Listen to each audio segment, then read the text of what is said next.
वो पाकिस्तान का प्रधानमंत्री जो जिस भी देश में मीटिंग करने जाता है तो ऐसे खड़ा हो जाता है जैसे बाहर पहरेदार खड़े होते हैं। ये भारत से मुकाबला करेगा? अरे तुम्हारी औकात ना कल कुछ थी, ना आज कुछ है, ना आगे कुछ होगी। और जितने भी हिंदूवादी संगठन बने हुए हैं सब वहाँ पहुंचे, लेकिन वहाँ नीला कबूतर नहीं दिखा आपको। ये दलित के मसीहा चैंपियन नहीं दिखे। पुतिन आते हैं भारत में तो उनको एक कहते हैं कि टोयोटा की गाड़ी थी जो फॉर्च्यूनर, उसमें घुमा देते हैं, सफर करा देते हैं अपने साथ बिठा कर। जब इतना पावरफुल आज भारत है तो रहम दिल क्यों बांग्लादेश के ऊपर रह जाएगा? बांग्लादेश को अब भी सुधर जाना चाहिए और जो केयर टेकर सरकार बैठा है यूनिस का वहाँ पे, उसको वहाँ से जल्दी चुनाव कराए और वहाँ डेमोक्रेटिक सरकार आए। भारत में जब शोषण होता है दलितों का तो वो चुप रहते हैं। बांग्लादेश शेख हसीना को रख लिया, लेकिन मैं आपको बताता हूँ वो नरेंद्र मोदी है और दूसरा अमित शाह राजनीति का चनक्या है। यही शेख हसीना वहाँ की दोबारा से स्थिति बदलेगी। कह तो रहा हूँ सबके मुंह सिल गए। जितना विपक्ष छाती पीटता था अब उन्हें दलित नहीं दिखा, अब उन्हें सनातनी। भाई सनातनी की बात हो रही है, वोट बैंक थोड़ी ना है बांग्लादेश में जो हो रहा है। अब चुप्पी साध ली है सबने। कुलदीप सिंगर और ये चलो ठीक है वो भी गलत था, उस पर आवाज़ उठा रहे हो तो इस पर भी आवाज़ उठाओ। भाई एक बात बताओ कि योगेंद्र नाथ मंडल जो चटगांव है आज बांग्लादेश का, जब वहाँ पे वोटिंग हुई थी तो उन्होंने उनके साथ जाने का फैसला किया, जिन्ना के साथ, क्योंकि उनको लोभन मिला कि भैया गृह मंत्री बनाएंगे ले चल के। और वो समाज जो हमारा दलित पिछड़ा, जो मंडल समाज है, जो दास समाज है, जो वाल्मीकि समाज है, वो अपनी माली हालत ठीक ना होने की वजह से पलायन नहीं कर पाया, हिंदुस्तान में नहीं एंट्री हुई। ठीक है, वो लोग नहीं आए, वहाँ रुक गए। वो हिंदू बहुल इलाके थे। आज वहाँ पे हिंदू की आबादी घट रही है और मारे जा रहे हैं, काटे जा रहे हैं उनके परिवार के साथ इस तरह से जिहादी। और कहते हैं कि अल्पसंख्यक में भी वो नाम मात्र के अल्पसंख्यक रह गए। हमारे यहाँ तो अच्छे खासे दूसरे नंबर मेरा पे। कहने का मतलब है जब पहलगाम अटैक होता है तो हिंदू मारे जाते हैं, हिंदुओं को देखा जाता है कि हाँ हिंदुओं को चेक करा गया। मगर दूसरी तरफ जब बांग्लादेश में हिंदुओं को मारा जा रहा है, बीजेपी सरकार क्यों नहीं बोल रही है? क्योंकि शेख हसीना को तो एक तरफ शरण दे दी है, तो बांग्लादेश में जो हिंदू है वो काम के नहीं है, वो सनातनी नहीं है। देखो एक बात बोलूं, हिंदू जो है जहां भी माइनॉरिटी में है उसके साथ हो रहा है और सरकार को एक्शन लेना चाहिए, क्योंकि बांग्लादेश का खाना पानी चावल जितना भी है व्यापार है उसमें 70% भारत का ही हिस्सेदारी होती है। आज देख लो, टमाटर हो, दही हो, दूध हो, क्या नाम है, चावल हो, ये सारी चीज़ों की सप्लाई, बिजली हो, कपड़े का टेक्सटाइल की जो इंडस्ट्री है वो सारी भारत पे निर्भर है। तो भारत सरकार के हाथ में तो बहुत कुछ है। बांग्लादेश है क्या चवन्नी छाप देश? आप एक बात बताओ, भारत सरकार इस समय अगर वो इस तरह की चीज़ें उनके ट्रेड रोक दे, उनकी माली हालत वैसे ही खराब हो जानी है। लेकिन भाई ये सरकार कब एक्शन लेगी और किस तरह का एक्शन लेगी, सरकार भी तो खुलासा नहीं करती। अगर इस पे संज्ञान सरकार ले बैठी ना तो बांग्लादेश वही बिल्कुल ख़त्म हो जाएगा, जीरो उस पर आ जाएगा। अपने आप इन जिहादियों की अकल ठिकाने आ जाएगी कि भैया हिंदू के साथ, जो कि हिंदू और यहाँ पे मेजोरिटी में रहता है, वो आवाज़ उठा रहा है। बांग्लादेश तक तो आवाज़ जा रही है ना। आप देखो बॉर्डर पे जितने भी बजरंग दल और शिवसेना, बजरंग दल और जितने भी हिंदूवादी संगठन बने हुए हैं सब वहाँ पहुँचे, लेकिन वहाँ नीला कबूतर नहीं दिखा आपको। ये दलित के मसीहा चैंपियन नहीं दिखे, रावण, जो कि भाई दलितों की इतनी बड़ी आवाज़ उठाते हैं। अरे जाते ना बॉर्डर पे, हम तो देखते कि भाई ये दलितों के लिए, क्योंकि सारा दलित समाज ही वहाँ फंसा पड़ा है। बांग्लादेश में जितना रहता है वो योगेंद्र नाथ मंडल के प्रभाव में आके वहीं रुक गया और वो दलित ही हैं सारे। तो उनके लिए आवाज़ ये कब उठाएंगे ये हमें देखना है कि हमारे यहाँ सिर्फ चुनाव के टाइम ही तुम लोग आते हो। नहीं, लंदन जो है, लंदन में भी जो लंदन में हिंदू रह रहे हैं वो भी अपनी आवाज़ उठा रहे हैं बांग्लादेश के लिए, जो ऑल आइज ऑन बांग्लादेश। वहीं बांग्लादेश के जो हिंदू हैं जो लंदन में रह रहे हैं वो भी आवाज़ उठा रहे हैं। मगर खालिस्तानी जो है समर्थन जो कर रहे हैं वो बांग्लादेश का कर रहे हैं, उनके लिए क्या कहेंगे? देखो खालिस्तानी तो वैसे ही इंडिया के खिलाफ हमेशा रहे हैं और कनाडा में बैठे हुए हैं ज़्यादातर, और कुछ यहाँ पे हैं ऐसे विचारधारा वाले जो करते हैं गाएं बेगाएं चुप के। लेकिन ये बताऊँ 140 करोड़ पूरे विश्व में हिंदू रहता है, वो सभी कर रहे हैं, उसका भर के विरोध कर रहे हैं। सरकार भी एक्शन ले रही है और सरकार धीरे धीरे इनके ट्रेड और एड जो कर रही है व्यापार वो बंद करेगी। ये बांग्लादेश वही बिल्कुल, ये कहते हैं ना भूखे बांग्लादेश नहीं, वो तो कह रहा है जो भारत की 6 जो राज्य हैं, 6 राज्य हैं, उन्हें भी अलग करने की बात कर रहा है, 7 सीटर की बात कर रहा है। तो वही कह रहा हूँ ना, उसका सपना है। उसे लगता है कि चिकन ने काट के वो उसके जो मारा गया है उसने भी तो यही हवा दी थी कि भैया 7 ने काट के हम भारत का अपने, तो उसके 22 भाई भी हैं, 22 राज्य हैं। ये समझ लो जिसके 22 भाई होंगे ना वो समझो कितना ताकतवर होगा। तो ये सपना ही रह जाएगा। बांग्लादेश को अब भी सुधर जाना चाहिए और जो केयर टेकर सरकार बैठा है यूनिस का, वहाँ पे, उसको वहाँ से जल्दी से जल्दी चुनाव कराए और वहाँ डेमोक्रेटिक सरकार आए। बांग्लादेश की स्थिति मगर मैदान में तो पाकिस्तान भी कूद चुका है सर। पाकिस्तान कह रहा है बांग्लादेश का साथ हम देंगे। बांग्लादेश का तो वो तो देखो, एक पाकिस्तान की ISI वगैरह तो पहले ही लगी थी, जब तक शेख हसीना का था तब तक दाल नहीं गल रही थी। अब वहाँ से वो जिहादी उसको बिठा दिया है, शांति का पुरस्कार लेके केयरटेकर प्रधानमंत्री।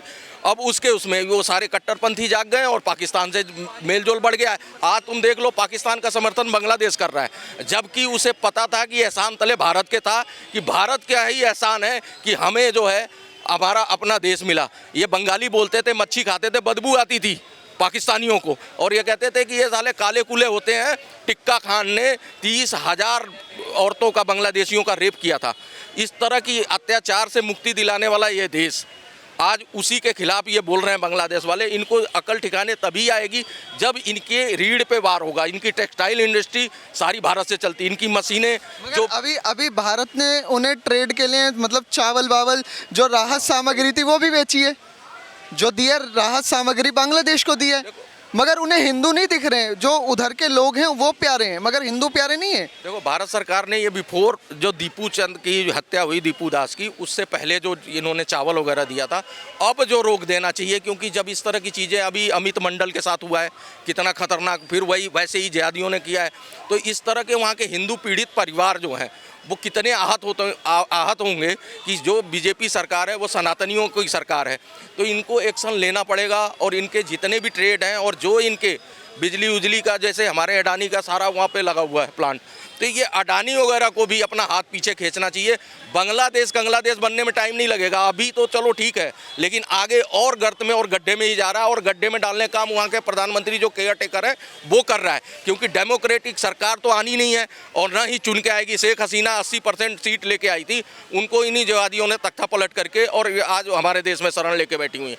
और दूसरा जो खालिदा जिया हैं, उनका बेटा आया हुआ है कि भैया हम चुनाव, लेकिन चुनाव होगा नहीं बांग्लादेश में, ये ध्यान रखना। फरवरी का कह रहे हैं, अगर फरवरी का कर रहे हैं तो डेट भी अनाउंस होनी चाहिए, लेकिन वो फरवरी का भी टालना चाहता है। और ये जो हत्या कराई है वहाँ के प्रधानमंत्री ने ही कराई है, उनके सह पे हुआ है, ताकि ये इलेक्शन टल जाए। और यूनुस तो शांति की बात कर रहे हैं, क्योंकि जो दीपू दास को जिन्होंने मारा था उनके जो क्रिमिनल थे उनकी तो गिरफ्तारी भी हो रही है। पता नहीं कहाँ से शांति का पुरस्कार इसको मिल गया, और ऐसे उपद्रवी को और ऐसे कट्टरपंथी को शांति का पुरस्कार अमेरिका ने देने वाला है। और नोबेल प्राइज मिला हुआ है सर। नोबेल प्राइज जो देने वाले हैं यही अमेरिका, बड़े बड़े जो देश हैं ना साउथ के, यही सारे देने वाले लोग हैं। और इन्हीं का बस शर्म रहा है, ये जिसको चाहते हैं वो पकड़ा देते हैं। उसी के बिहाफ पे आज वो बांग्लादेश का केयर टेकर बना है। ऐसे लोगों का देखो, अमेरिका भी नहीं चाहता था भारत की तरक्की, चाइना वैसे परेशान था, पाकिस्तान देख ही रहे हो, श्रीलंका में अभी हुआ है तख्ता पलट, तो हमारे जो नेपाल में देख ही लिया आपने जेनजी के नाम पे।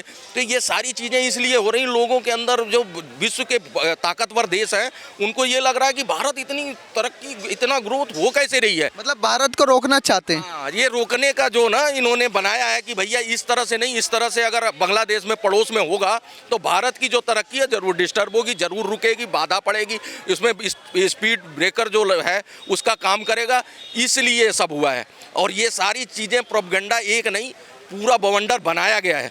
और आगे अभी और भी कुछ हो उससे पहले सरकार को संज्ञान लेना चाहिए, अपनी मिलिट्री लगानी चाहिए इनके बॉर्डरों पे, और जितना भी ये ट्रेड भर भर के हो रहा था ये सब पे रोक लगाना चाहिए। बांग्लादेश की माली हालत और गिरेगी जब नीचे, तब उनको ये समझ आएगा कि भैया ऐसा है, किससे पंगा लिया, भारत से। भारत एक इतना बड़ा देश जहाँ पे 28 राज्य हैं, वो कहते हैं 7 सीटर हम अलग कर देंगे, भैया 22 राज्य और भी हैं उसके साथ, तुम कैसे कर दोगे? इतनी बड़ी आबादी का देश है और तुमसे ज़्यादा मुसलमान यहाँ रहते हैं, 25 करोड़ मुसलमान रहते, तुम्हारे पास तो 16 करोड़ ही है, उसमें माइनॉरिटी भी है। तो इसलिए कह रहा हूँ कि वो उन्होंने गलत किया है, और उनको लगता है कि भैया हम जो सपना देख रहे हैं वो हमारा सपना पूरा हो जाएगा। सर यूँ कहा जाए बांग्लादेश हमारी ही खा रहा है और हमें ही आग दिखा रहा है, ये कब तक चलेगा? उसको खिलाया क्यों जा रहा है? सबसे पहले तो भारत सरकार से ये प्रश्न उठता है।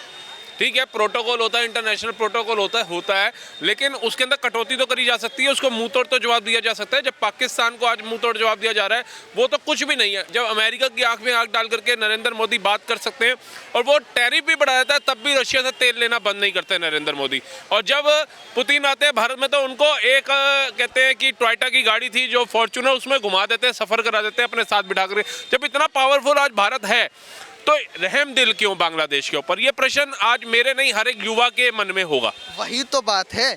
शेख हसीना जो बांग्लादेश की पूर्व प्रधानमंत्री है, उन्हें तो शरण दे दी भारत में, मगर जो बांग्लादेश में हिंदू पिट रहे हैं, मारे जा रहे हैं, जलाए जा रहे हैं, जिनके साथ मॉब लिंचिंग हो रही है, तो सरकार चुप क्यों है? सरकार चुप क्यों है? उसका एक कारण तो भारत की जनता भी है ना। ये नमक हरामी में सबसे आगे रही है। चाहे मुगल काल उठा करके देख लो, चाहे अंग्रेजों का काल उठा करके देख लो, चाहे कांग्रेस के 60 साल उठा करके देख लो, चाहे अभी पिछले 2024 में लोकसभा चुनाव हुए उसका कार्यकाल उठा करके देख लो। कहते हैं बांग्लादेश में हिंदू मर रहा था तो भारत का हिंदू चुप था कि मेरा देश थोड़ी है। जब हमारे देश में हिंदू मर रहा था तो वो लोग चुप थे कि हमारे राज्य का थोड़ी है। जब हमारे राज्य में हिंदू मर रहा था तो वो लोग चुप थे कि हमारे क्षेत्र का हिंदू थोड़ी है। जब हमारे क्षेत्र में हिंदू मर रहा था तो हमारे भारत के हिंदू चुप थे कि भाई हमारी कॉलोनी का हिंदू थोड़ी है। जब हमारी कॉलोनी का हिंदू मर रहा था तो हम चुप थे कि हमारी गली का हिंदू थोड़ी है। और जब हमारी गली का हिंदू मर रहा था तब हम सोच रहे थे कि हमारे पड़ोसी थोड़ी है। जब हमारा पड़ोसी मर रहा था तब हम चुप थे कि मेरा घर थोड़ी है। और जब आग मेरे घर में पहुंची तो मैंने कहा हिंदू जो है वो एहसान फरामोश होता है, हिंदू गद्दार होता है, वो किसी के साथ खड़ा नहीं होता। जब आप किसी के साथ खड़े नहीं हो रहे, आज एक दीपू दास नहीं, अमृत मंडल एक नहीं, 3 बच्चियां, वो किसी और की बच्चियां नहीं, वो भारत की बच्चियां कह सकते हैं। हिंदू साम्राज्य से निकली, हिंदू संस्कृति से निकली वो बच्चियों को जिंदा जला दिया गया, दीपू दास को मार दिया गया। वो जोगिंदरनाथ मंडल जो दलितों को बहला फुसला करके बांग्लादेश तो ले गए थे, लेकिन कुछ ही महीनों में भाग करके खुद तो भारत की नागरिकता ले ली, उनको मरने के लिए वहीं छोड़ दिया। ऐसे ही भारत में भी जो कहते हैं जय भीम जय भीम, बाबा साहब के नाम को मानते भी नहीं है, उनके आदर्शों पे चलना भी पसंद नहीं करते हैं, वो लोग बाबा साहब भीमराव अंबेडकर जी की आड़ के अंदर वहां दलितों को पिटता हुआ देख रहे हैं। भारत में जब शोषण होता है दलितों का तो वो चुप रहते हैं। बांग्लादेश शेख हसीना को रख लिया, लेकिन मैं आपको बताता हूं वो नरेंद्र मोदी है। और दूसरा अमित शाह राजनीति का चनक्या है। यही शेख हसीना वहां की दोबारा से स्थिति बदलेगी। वहीं पे जो भारत के घुसपैठी है, इनको एक्सेप्ट करने वाला भी तो कोई चाहिए ना। उठा के समुद्र में फेंका था, प्रशांत भूषण पहुंच गए सुप्रीम कोर्ट के अंदर, मानवता की हनन हो गया, मानवता का कत्ल हो गया, और बांग्लादेशियों को बचाने के लिए सुप्रीम कोर्ट में पहुंच गए, क्योंकि हमारा देश तो संविधान से चलता है। और जब बात कानून बदलने की आती है तो हमारे देश के लोग खड़े होते हैं कि नहीं नहीं नहीं, संविधान के अंदर चेंजेस नहीं होगा, नहीं नहीं संविधान के अंदर बदलाव नहीं होगा, हमारे बाप ने बनाया संविधान, तुम्हें मानना पड़ेगा। अरे तुम मानो ना मानो, 100 करोड़ से ज्यादा भारतीय मान रहे हैं उस संविधान को, तभी भारत में अमन और शांति है। लेकिन क्या तुमने बाबा साहब को माना? बाबा साहब को माना क्या? बाबा साहब कहीं ना कहीं पाकिस्तान भी कह रहा है अगर इंडिया कुछ एक्शन लेगा तो हम बांग्लादेश का साथ देंगे।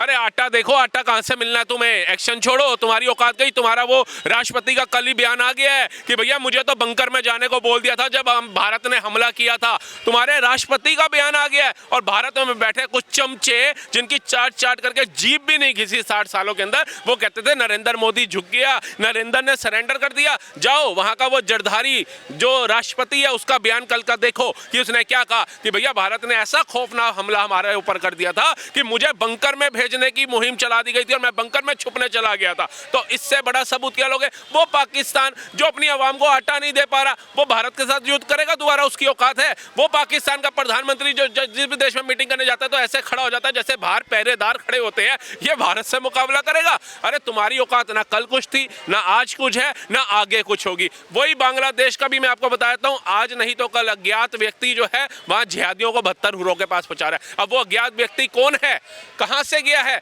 इसकी भी पैरवी कर लो, वो कहां से आया है। और नरेंद्र मोदी शांत बैठने वाले नहीं है, वो हिंदू हृदय सम्राट कहे जाते हैं।